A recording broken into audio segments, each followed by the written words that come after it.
Friends, salam, namaste, zindabad.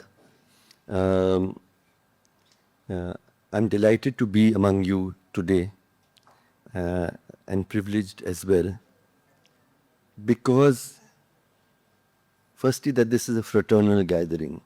You've attempted to bring together people of different religious identities, different political persuasions together uh, to fight. To fight against rising fascism, rising hate. But also because of the central theme, which is Unnanu Nammal, we are one. And I think there's probably no more important message to pass, whether there's Pahalgam, whether there's the ordinary Indians repeatedly are showing that we are one. It is educated, so-called educated, privileged Indians who I think have lost their way. But when the Pahalgam uh, massacre happened, ordinary Kashmiris opened up their homes and hearts for the tourists who were stranded. They took care. I recall one person who'd lost her father. She said that the amount of care that the Kashmiri taxi drivers extended to her. She said, I'm leaving Kashmir. I've lost my father, but I've got two Kashmiri brothers. Think of the Kumbh Mela, where we had this the stampedes. But the news that we did not hear is that when there was panic, mosques opened up their doors for the pilgrims of the Kumbh. So we are one. This is the strength of our country. But we are facing political forces which are trying to move us away from what is best in India's civilizational history, which is that we have, as Maulana Azad somewhere said, that so many caravans from every corner of the world came through the centuries to this country. But instead of moving on, the caravans stayed on and made this country their own. So Christianity came to India, less than a century after Jesus Christ's crucifixion, and many centuries before it came to Europe. Islam came soon after the passing of the Prophet, in fact, to this land and to others.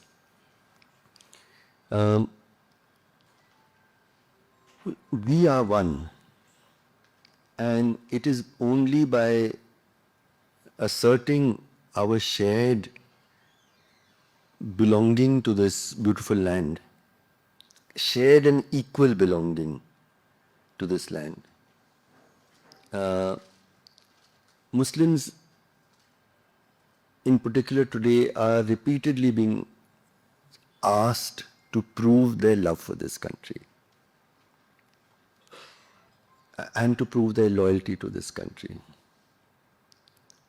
The time has long overdue where your answer should be, we have nothing to prove, this is our country. Why should we have to prove our love for this country? In fact, I often think the only community in this country which is Indian by choice is the Muslim community. Because in 1947, your ancestors had a choice. And in the choice between Muslim Pakistan and multi-religious secular India, and they chose India. The rest of us didn't have a choice. In fact, my own parents are from what is now in Pakistan, Rawalpindi, and with great suffering and violence, they also came to India. They didn't have another country to choose. And what is more, those people are asking you to prove your love for this country who never participated even in the freedom struggle. So, don't even bother to have to answer. This is your country as much as it belongs to anybody else. My very dear friend and probably favorite parliamentarian is Manoj Jha. And he recently wrote an article, and I loved this line of his, where he said, Muslims are not the footnote of the India story. Muslims are the co-authors of the India story. You have also built this nation. You've also fought for its freedom. You've contributed in every way to our language, to our culture, to our food, to our music, to our poetry. You're co-authors. You equally belong. Right? Yet, India is passing through its darkest moment since the assassination of Mahatma Gandhi in 1948. This is the darkest moment. And its darkest moment, why I say it's the darkest moment, because it's remarkable the choices that our leaders made in 1947, that India would be a country of equal belonging and equal citizenship to people of every faith and religion. It was a great decision. Mahatma Gandhi's last months were the months of his greatest heartbreak. He was not in Delhi when the national flag was first hoisted in Delhi on 15th August. He was in Calcutta because of the hatred and the violence that was continuing. Before that, he was in Nawakholi. And at every moment, he was trying to tell our people, stop this hate, stop this violence. Anis Kidwai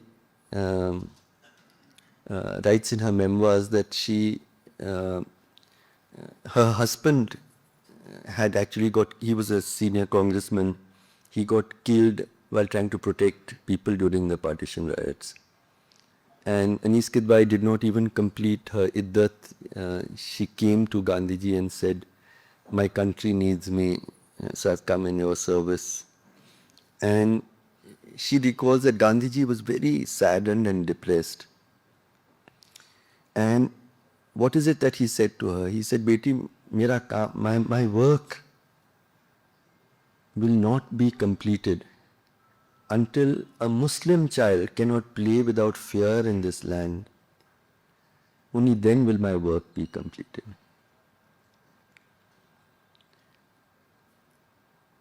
And that line haunts me because over the last year and a half, I have traveled around the country, and in many places, people of Muslim identity have gathered in a room to just meet with me alone, to share what they are feeling. And the word I've heard most is fear. Dar laga rehta hai. Going on a train, you feel frightened. Your father or your husband leaves, you feel frightened. And it's a vague kind of fear which has become part of our everyday life. And I recall Gandhiji saying, my work will not be complete till a Muslim child cannot play without fear in our land. So it is Gandhiji's incomplete work that we have to complete today, which is why it is so important to remember we are one. India's republic, as I said, is passing through its most difficult time because India's secular democracy, so not only is deeply threatened, and when we look back on those years, India not only chose for this to be a country of equal belonging to people of every religion, caste, and gender and language, it also opted for universal adult franchise, that everybody, man, woman, other genders, uh, people of different religions, people of different castes, will have equal votes, equal share in the in the building of this land. It was a very radical idea. We don't realize that in America, black people didn't in many countries, women had to struggle very long. But in India, we chose secular democracy. Everybody, the large majority, agreed with it. It is that secular democracy that is most at threat today. And if we continue to go down the path that we have launched on, democracy may not survive in this country. Nazi Germany, there are many lessons from Nazi Germany. One very important lesson from Nazi Germany is this, that democracy is not simply the will of the majority. Because if you push the will of the majority too far, you can get into fascism. Democracy is equally the protection of every minority. And the strength of a democracy is how well the rights of minorities are protected. And that is a resolve that we made during our freedom struggle in the writing of our constitution led by Baba Sahib Ambedkar. And that is what is most deeply threatened today. In the last 11 years of under Mr. Modi, it is as though the state has waged war against a segment of its citizens based on their religion. And I'll speak about some of the aspects of what is really an undeclared war against a segment of their citizens only because of the religion that they follow. And what we need to understand is that it is not simply an attack on India's Muslims. Through the attack on India's Muslims, it's an attack on the whole idea of India itself, on the constitutional idea of this country. So what is at threat is not just our Muslim brothers and sisters, 200 million people's futures and destinies.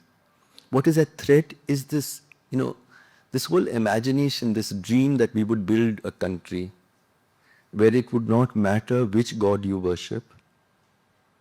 You worship Bhagwan, you worship Allah, you worship God, you worship none of these. It will not matter which God you worship. It will not matter what your language, your caste, your ethnicity, your gender, whether you are rich or poor, you would be an equal citizen in every way. With equal belonging, equal rights. It is that idea of India that the RSS BJP combined is demolishing day after day after day. And our answer to them has to be, we are one. I would like to underline, though, that India is not alone in this moment of crisis. Just look at the elections over the last year and a half around the world.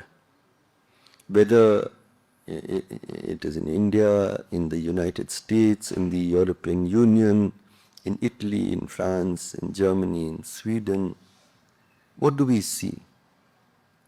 More and more people around the world are choosing leaders who are teaching us to hate.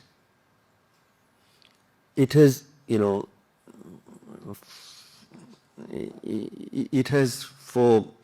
modern times, it's never been a more dangerous time to be a minority in anywhere in the world. That is the crisis, and it is a global crisis. More and more people are choosing leaders who foster hate, fear, resentment against oppressed minorities, who have no respect or faith in democratic institutions and processes, whose discourse, public discourse, is very uncivil and coarse, who are very close to big business, and who display a profound absence of public compassion. And I want to underline this last. I mean, when Donald Trump makes a statement like, what will we do in Palestine? We'll build a Riviera, a holiday location for the world. What will happen to the Palestinians? Let them go somewhere.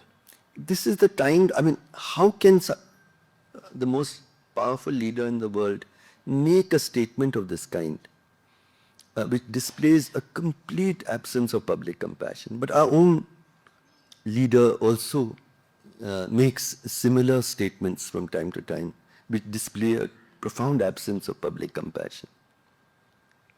These are all signs of a new form of fascism, especially the targeting of minorities, stripping them of their citizenship rights, keeping them subjugated and in fear. But I would like to underline that while this is happening around the world, the crisis of India's democracy, in one way, is more worrying than in anywhere else in the world. Not only is India now the world's largest country, India's move to the far right is even more dangerous because of the RSS. There is no, this is the largest paramilitary, dedicated, cadre-based organization in the world. So imagine if Donald Trump was supported openly by the Ku Klux Klan, which is, suppose the Ku Klux Klan was a legal organization which met every morning and had parades on every courtyard, and they were the support base of Donald Trump, how much more dangerous he would be. India's battle, and I want to underline, is not simply of a leader who is wanting to stay in power through a project of hate and division. It is an ideological project. And the RSS completes exactly 100 years this year. They have battled for this different idea of India with great dedication for the last 100 years. And that is why the India crisis is deeper than anywhere else. I also want to quote something that Maulana Azad said in one of his speeches. He said that, you know, Qutub Minar probably at that time was considered very high, and now, of course, so he said if Angel Gabriel came and on top of Qutub Minar and said, I can give you one thing in 24 hours, but you'll have to then give up the other. You can either have freedom or you can have Hindu-Muslim unity. Which will you choose? And Maulana Azad said, I would choose Hindu-Muslim unity. Because if Swaraj comes late, only the Indian people will suffer. But if Hindu-Muslim unity breaks down, then all of humankind will suffer. And why did he say this? He said this because India is this unique civilization where every religion, every culture, just you look at just take out a 500 rupee note and look at the number of languages that are written. No other country. Yeah, I think 19 languages are written. This is India. And if India cannot hold together, then the world will suffer, because there's no example then of how we can live together with diversity, with peace and respect.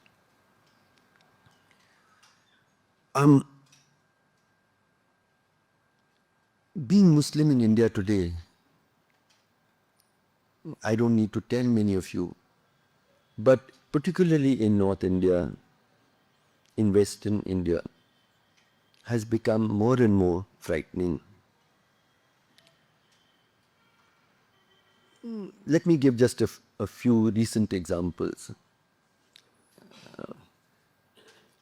A railway constable gets into a train, he shoots down his supervisor, and then he goes through the train slowly and he finds three people who are ostensibly Muslim and he shoots them down. And then somebody is shooting with a camera and he turns and he says, I'm doing this for Modi and Yogi. The next morning after this incident happened, a young colleague of mine, she came into my office and she was sobbing.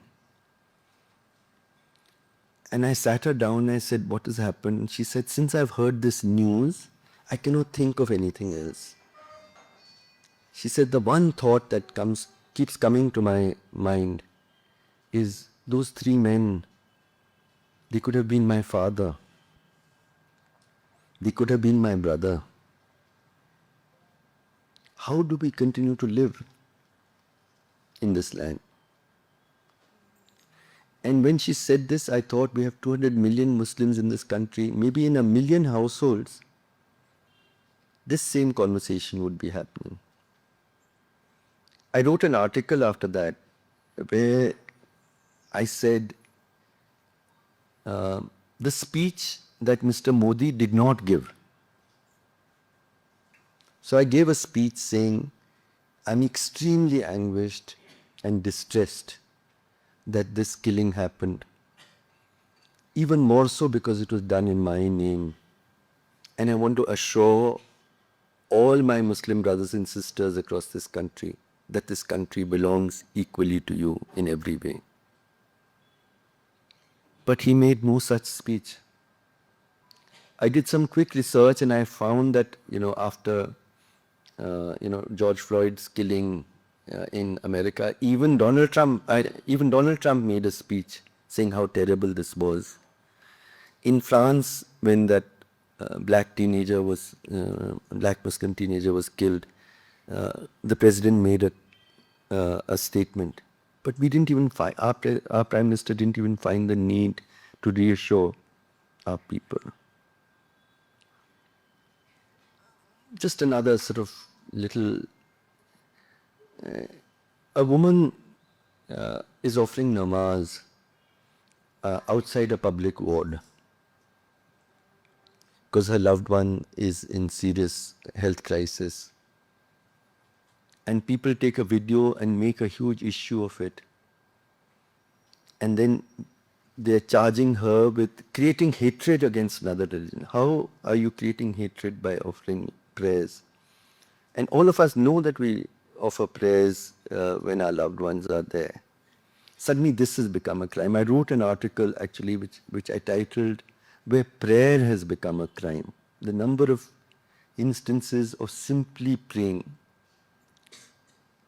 And a third little snippet, the India-Pakistan cricket match is going on. I really feel that you should just stop these India cricket matches. And one person who's from a Hindutva organization says he walked past a house and he heard a minor child saying Pakistan Zindabad. Now what happens? The state administration first detains the boy and puts him into a juvenile home. Arrests both the parents, charging them with creating hatred, and bulldozers his home, their home. Now, we have entered a zone where it's like you don't have rights. Like the law and the constitution no longer apply to you. Hannah Arendt is a very well respected Jewish survivor of the Holocaust, philosopher. She said, what is citizenship? Because, the citizenship law, in a sense, or when the RSS said they want second-class citizenship, what is citizenship? And she said, citizenship is the right to have rights. Hak rakhne ka hak. And what is being pulled away from our Muslim citizens is the right to have rights. So I can make a genocidal speech against you and say we will unleash a Jallianwala Bagh on you, call for mass rape, lynching, hate violence, and nothing will happen to you. I recall during when the Delhi violence happened, 2020, I'll, I'll give you a brief inside story. We kept getting desperate calls. People kept calling me and saying, they're coming, they're setting fire to our home, they're attacking us. We keep ringing up the police. There were 13,000 calls to the police which went unanswered. Do something, do something. I spoke at the highest level, they refused to take any action.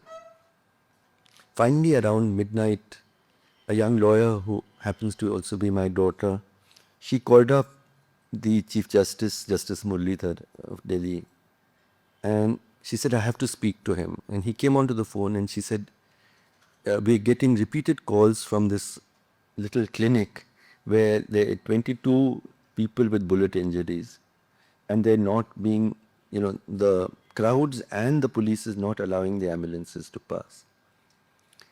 I need your intervention, she said. And she thought he would call her first thing in the morning. He said, how quickly can you come to my house? And it was midnight. And she said, half an hour, 45 minutes. By the time she reached, he had called another judge. He'd called the registrar of the High Court. He'd set up his court. He called the Joint Commissioner of Police, heard her and passed orders. And that is how those people were rescued. Next morning, I was again in Justice Muralidhar's court, saying that people like Kapil Mishra had made terrible hate speeches and FIRs should be registered against them. So he heard the case through the day and insisted that action should be taken. Finally, Mr. Tushar Mehta said, FIRs will be registered at the suitable time. And he said, what is that suitable time? He said, give me just 24 hours and I'll try to find out. I'll speak to the police. That midnight, Justice Muralidhar got transferred out. And 5 years have passed.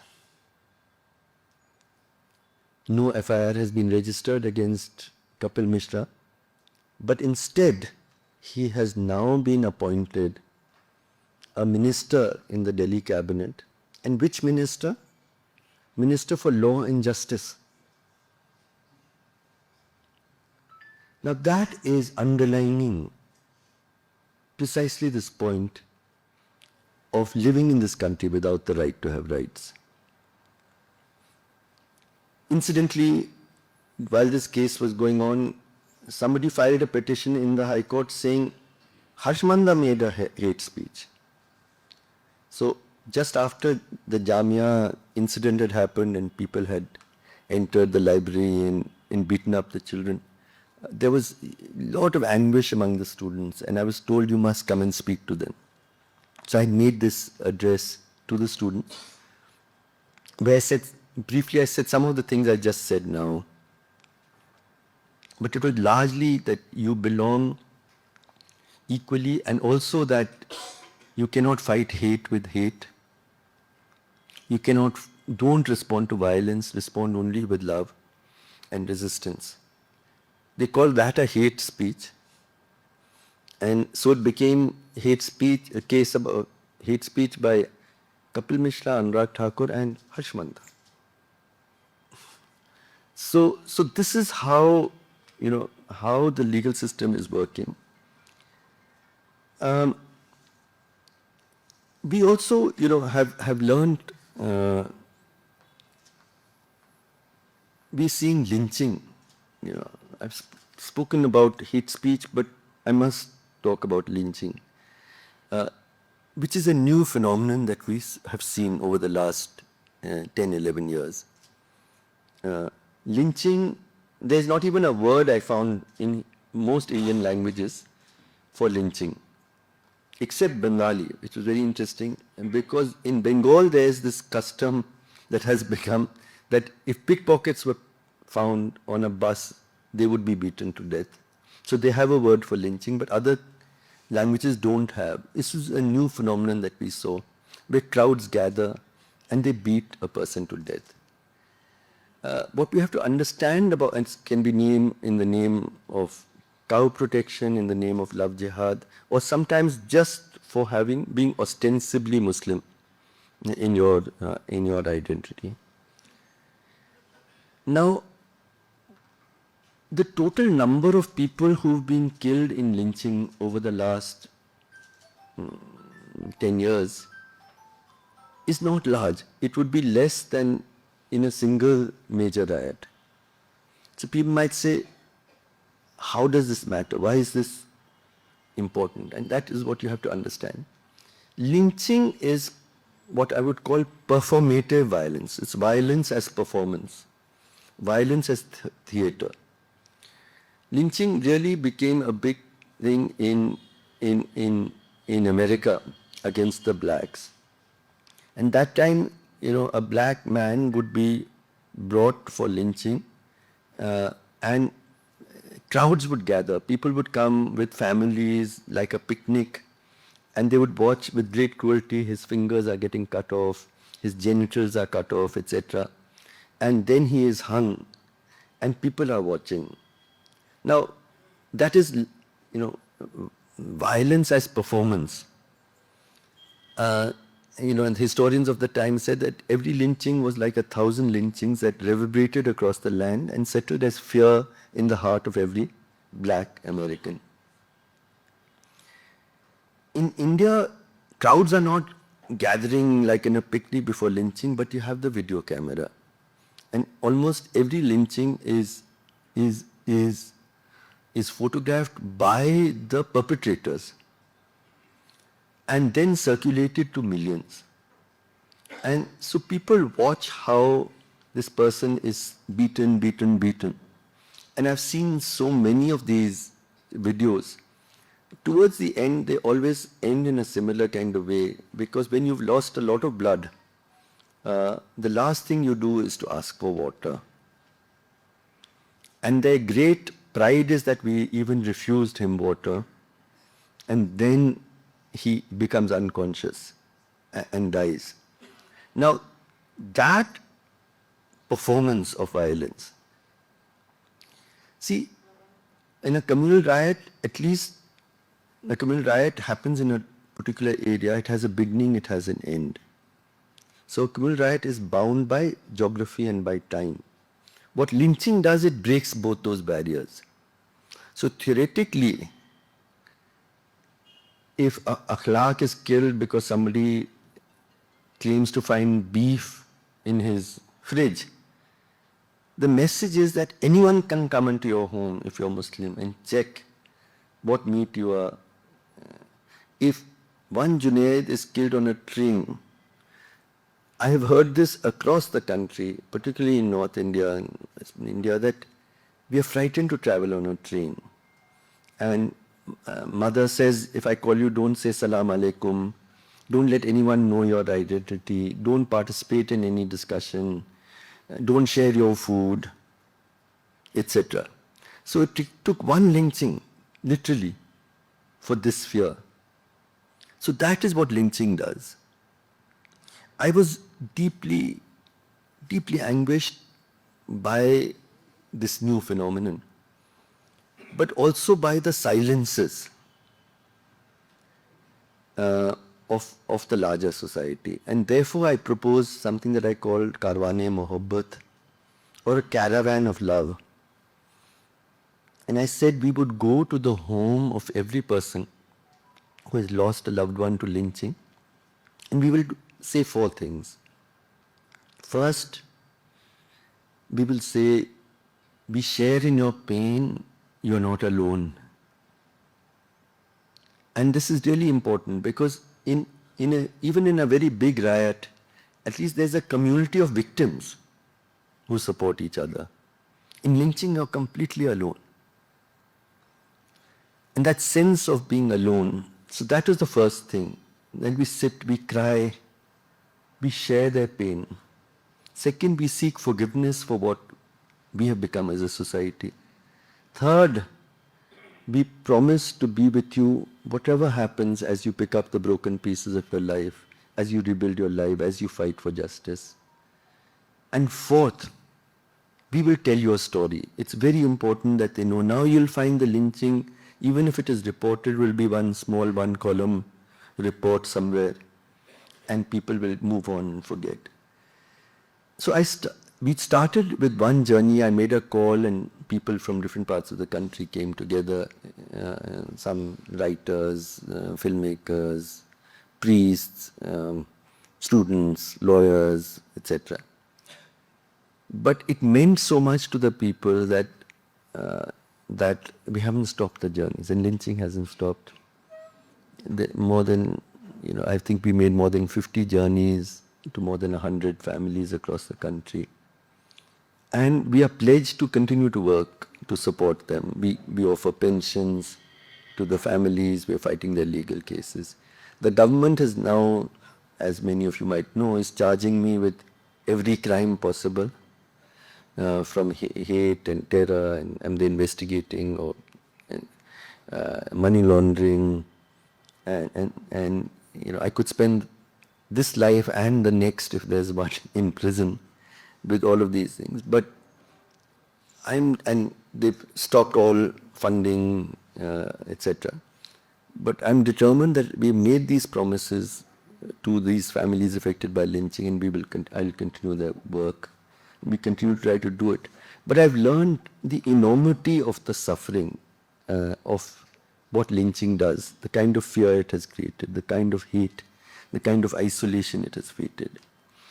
I could go on, and I know I'm running out of time. I'll give 2 or 3 more examples about the nature of the crisis. This whole battle about mosques and temples. The Ayodhya Babri Masjid battle we understood, but at least there was an assurance, a law was passed in 1991 that there would be no further reopening of these historical wounds. But Justice Chandrachud made a really extraordinary interpretation, where he said, no, the law says you cannot change the character, but you can investigate. And that makes it even worse, which means that you will now investigate every mosque you can investigate. And then you say, then there'll be a movement, there will be, you're creating, it's taken us a generation and a half, and we still not overcome the wounds of Ayodhya Babri Masjid. How many more wounds do you want to open up on our social fabric? I went to Sanbal, which is the latest. And Sambal, it's interestingly, during Babur's time, there were 3 mosques that were built. One was in Ayodhya, one was in Sambal. The third was in Panipat. They haven't reached Panipat yet. I'm sure they'll get there. The Sambal mosque is supposed to be built over a temple to Kalki. Now, who's Kalki? Kalki is the future incarnation of Lord Vishnu, who will come one day to end Kali Yuga and start Satyug. Now the claim is that Kalki will come exactly to this spot where the mosque is in Sambal, and so on. I mean, so this is one more. We know the CAA protests, the rewriting of history. I mean, we are in this extraordinary situation where now school students are not going to be taught about the Mughal era or the Sultanate. I mean, it's as if the period where we had Muslim rulers was a period of oppression, etc. At the time the British came to us, India alone had 25% of the world's GDP. Clearly, it was a very developed country. under rulers who were Muslim, but the Muslims and the Rajputs worked very closely together. So, so this whole rewriting of history, there are other parts also of the rewriting of history. They want to erase. No school child is taught about why Gandhiji was assassinated. For instance, he was assassinated because he, till the end, said India is a country that belongs equally to its Muslim citizens. And that hatred, that story is not explained to the students. And then you have to construct, the RSS never participated in the freedom struggle.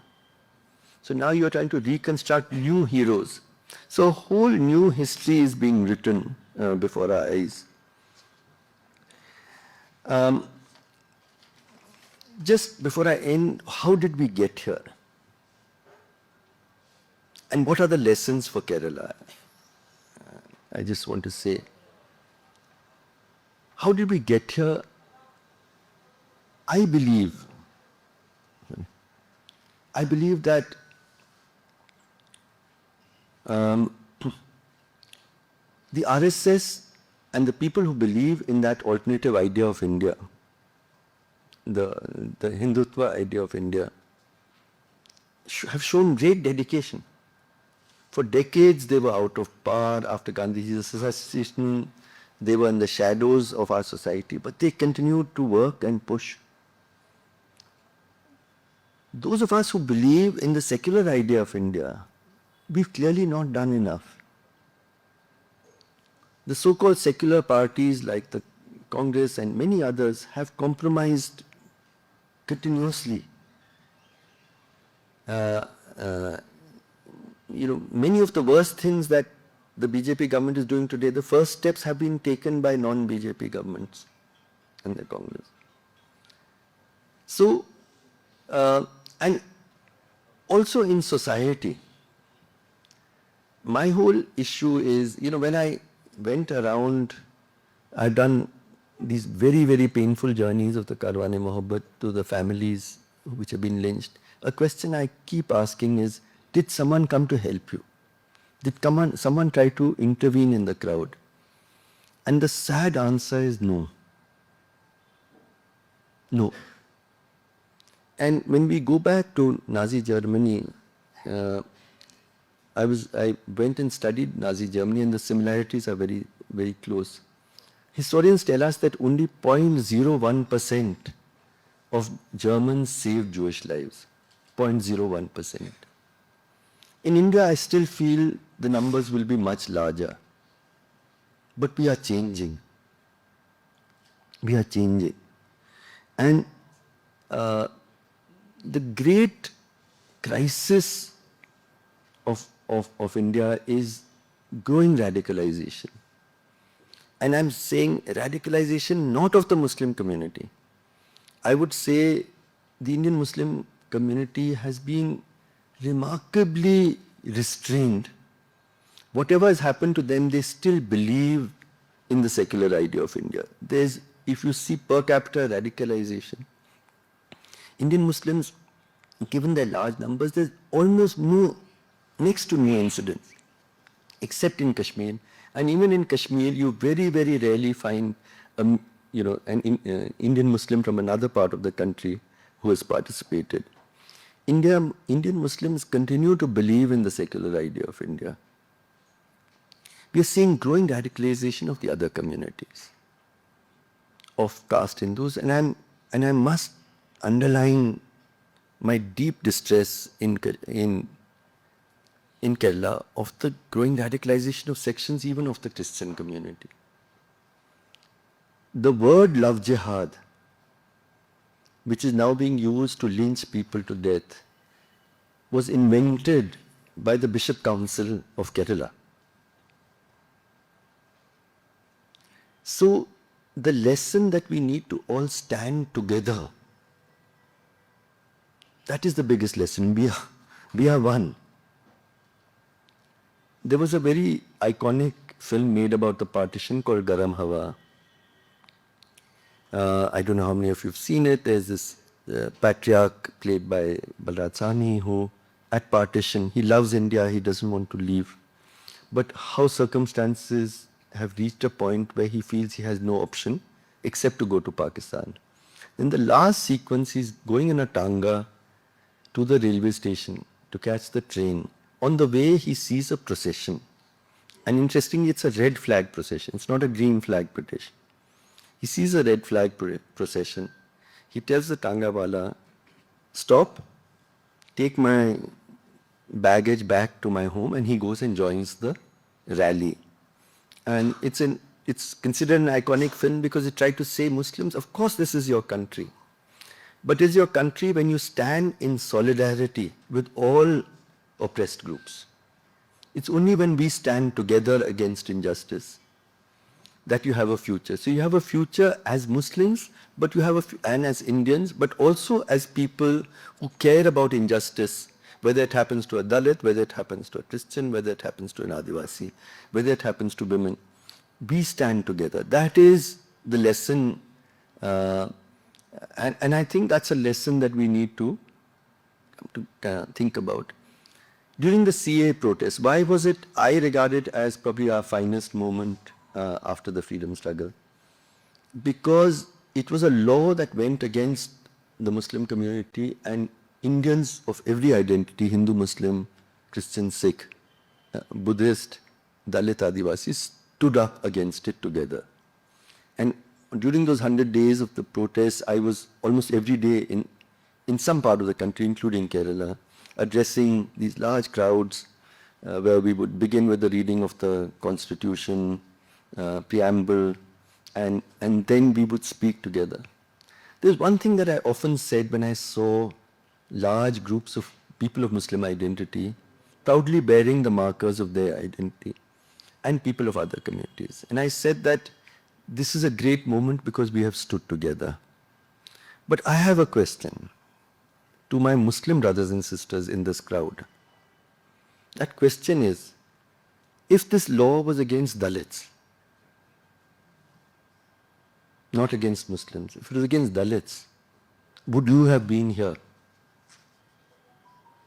Would you have been in this rally?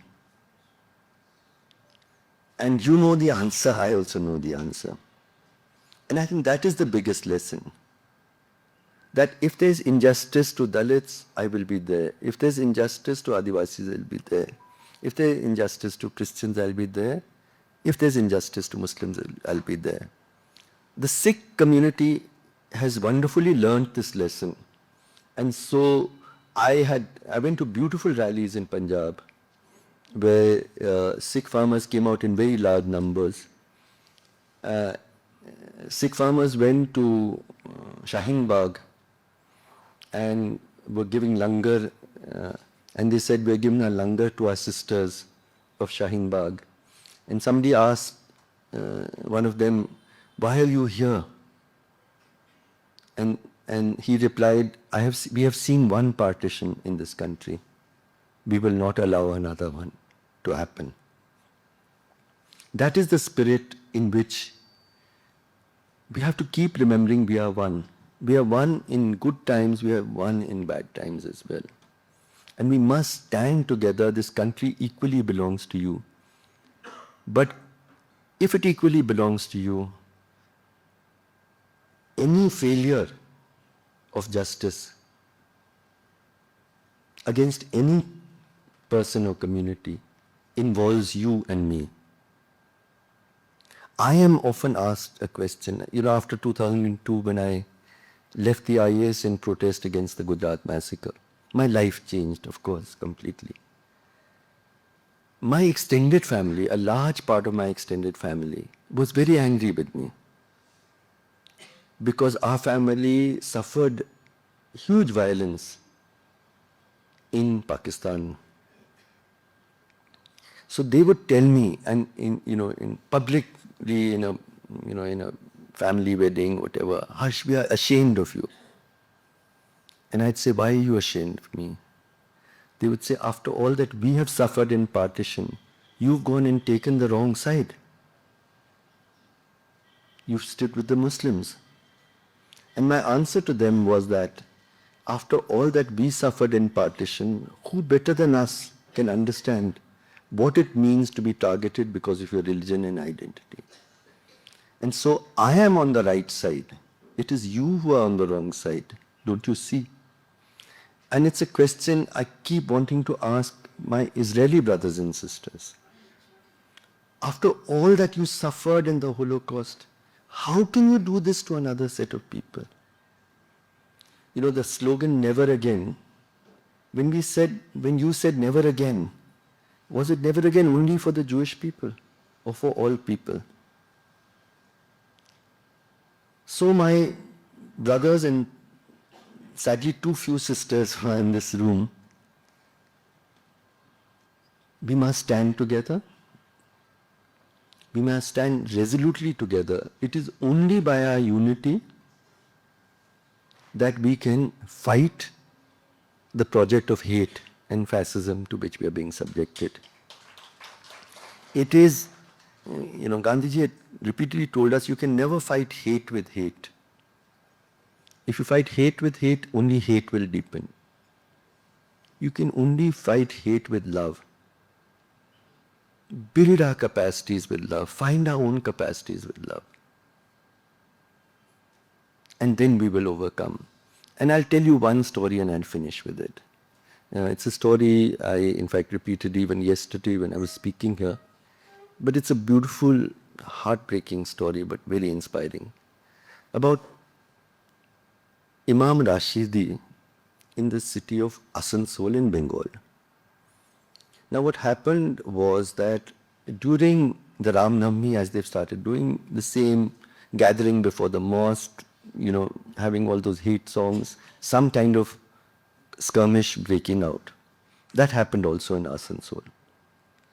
Now once the violence happened, they took stock and they found 2 Hindu children had been caught up in the Muslim area and 1 Muslim child was caught up in the Hindu area.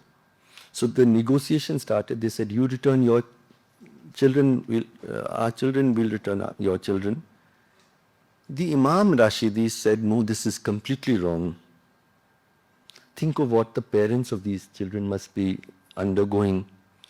Without any conditionality, we will return safely the Hindu children and we will then hope that they return our child. So they returned the Hindu children. The important part of the story is that the Muslim child was Imam Rashidi's own son. And so he waited, and he waited. Around midnight that night, he gets a call from the police saying, Imam Sahab, we have found your son, but we're very sad to tell you that he has been killed. And what was Imam Sahab's immediate reaction? He said, don't tell anybody. I will break this news. Otherwise the city will burn. So the next morning, the first namaz, he goes, people gather, and then he says, you will have noticed that my son is not with me, and I have this tragic news to tell you that he has been killed. But he immediately followed that up by saying, his death is a great tragedy for me. But if any of you take revenge against a Hindu, you harm them even in your thoughts, let alone by your hands, it will be a much greater tragedy for me. And in the caravan-e-Mohabbat, we had gone to Asansol a few days later. The young men were, crying while they were telling me that, if he had not said this, we would have gone out and killed Hindus in revenge. But after he showed us the way, we formed groups, and the Hindus in our area, we formed protection squads. We saved their lives, and the violence came completely to an end. So it is this capacity for what I call radical love that we have to find in our hearts in these difficult times. Thank you. Zindabad.